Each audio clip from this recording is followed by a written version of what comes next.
grabe naman.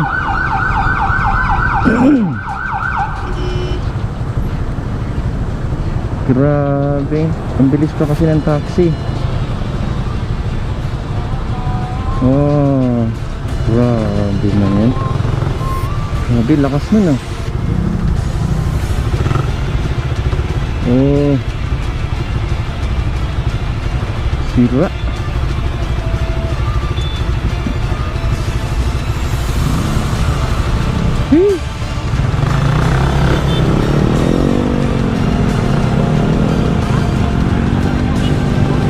Nako, nako.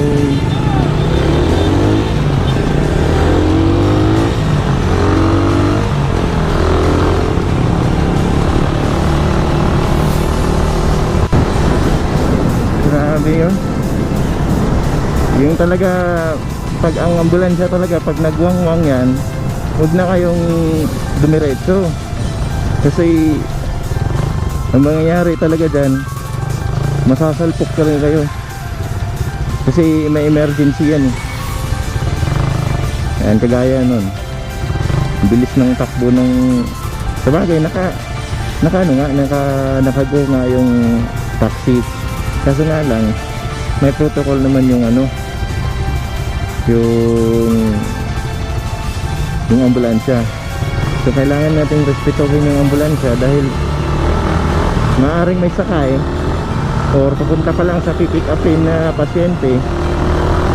Siyempre mag-ano yan,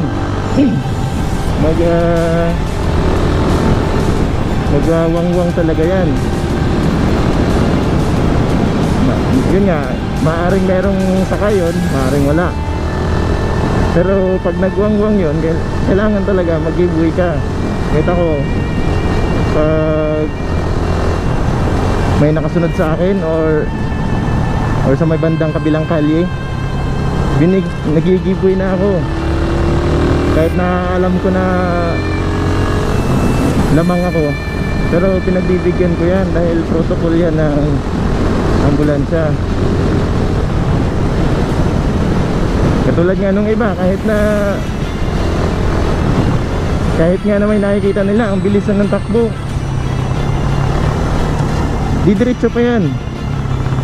Katulad ngayon, nangyari ngayon, sinalpok talaga siya ng ambulansya. Hindi ko na lang din nakuha ng video yung ano, kasi nakago na din ako. Grabe, lakas ng impact ng ano eh, ng ambulansya doon sa mukha ng taxi.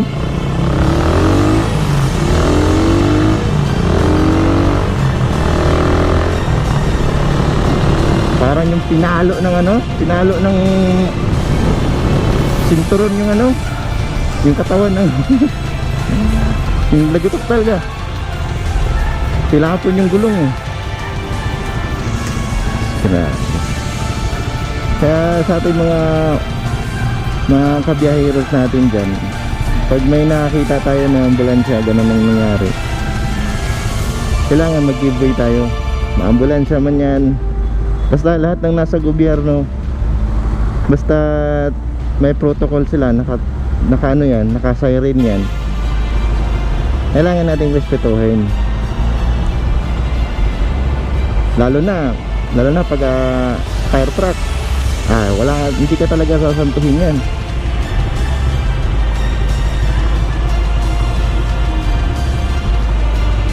Kawawa naman yung ano, kung may pasyente yung karga, kawawa yung pasyente, namamatay yun doon sa loob.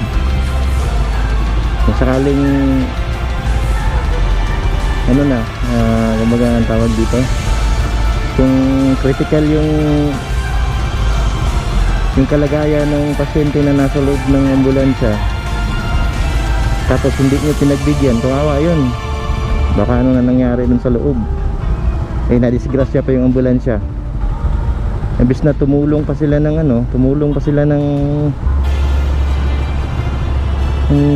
ibang buhay, ngayon naman sila na naman yung nadidisgrasya. Sa atin ng mga kapwa natin mga driver, pagbibigyan natin yan. Yung taxi naman hindi nagbibigay. hindi niya pinagbigyan yung ambulansya na makalusot muna.